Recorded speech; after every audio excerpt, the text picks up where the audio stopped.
మధ్యప్రాచ్యంలో Iran బెదిరింపులు, Hormuz జలసంధి దిగ్బంధం నేపథ్యంలో గల్ఫ్ జలాల్లో వేలాది మంది నావికులు భయానక పరిస్థితులు ఎదుర్కొంటున్నారు. యుద్దం వల్ల సుమారు 2000 నౌకలు, అందులో పనిచేస్తున్న 20,000 మంది నావికులు ఇంకా సముద్రంలోనే చిక్కుకుపోయారు. ఆహారం, తాగునీరు నిండుకుని ప్రాణాలు అరచేతిలో పెట్టుకుని సాయం కోసం ఎదురుచూస్తున్నారు. కేవలం హర్మూజ్ దిగ్బంధం మాత్రమే కాకుండా ప్రపంచ వాణిజ్యానికి ఉపయోగపడే సంక్లిష్టమైన సముద్ర చట్టాలు కూడా ఇప్పుడు ఈ నావికులకు శాపంగా మారాయి.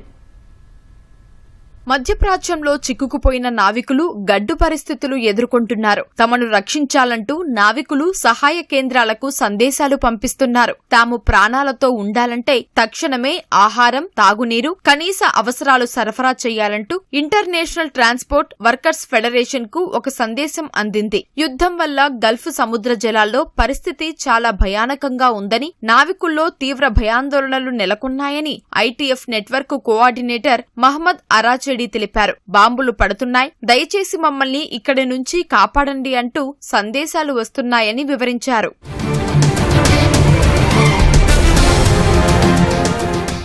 యుద్దం ప్రారంభమైన తర్వాత హార్ముజ్ జలసంధి పరిసర ప్రాంతాన్ని యుద్ధ క్షేత్రంగా ఇంటర్నేషనల్ బార్గెనింగ్ ఫోరం ప్రకటించింది. ఇలాంటి పరిస్థితుల్లో ఆయా కంపెనీల ఖర్చుతోనే నావికులను స్వదేశానికి పంపించాలి లేదా పనిచేస్తున్న వారికి రెట్టింపు జీతం చెల్లించాలి. కానీ చాలా మంది నావికులు ఇలాంటి ఒప్పందాలు లేని నౌకల్లో పనిచేస్తున్నారు. అలాంటి వారే ఇప్పుడు తీవ్రంగా నష్టపోతున్నారు. ఆధునిక షిప్పింగ్ రంగంలో ఒక నౌక యజమాని ఒక దేశంలో ఉంటే రిజిస్ట్రేషన్ మరో దేశంలో ఉంటుంది.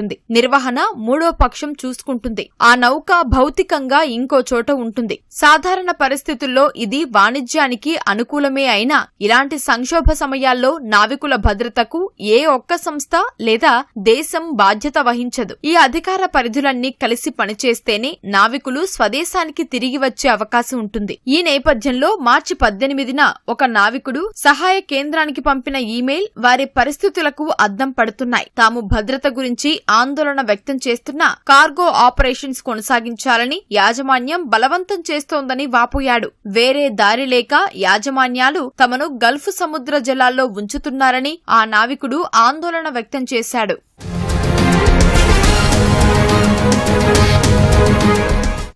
యుద్దం ప్రారంభమైనప్పటి నుంచి నౌకలపై 19 దాడులు జరగ్గా ఈ ఘటనలో 10 మంది నావికులు ప్రాణాలు కోల్పోయారు. హార్ముజ్ జలసంధిని దాటేందుకు ప్రయత్నించే నౌకలపై దాడులు చేస్తామని ఇరాన్ హెచ్చరిస్తోంది. ప్రపంచ చమురు, గ్యాస్ సరఫరాలో 5వ వంతు ఇక్కడి నుంచే జరుగుతున్నందున భారత్, చైనా వంటి ఆసియా మార్కెట్లలో ఇంధన భద్రతపై ఆందోళనలు వ్యక్తమవుతున్నాయి. మరోవైపు యుద్దం వల్ల అక్కడ చిక్కుకుపోయిన నావికులు సహాయం అందక అవస్థలు పడుతున్నారు.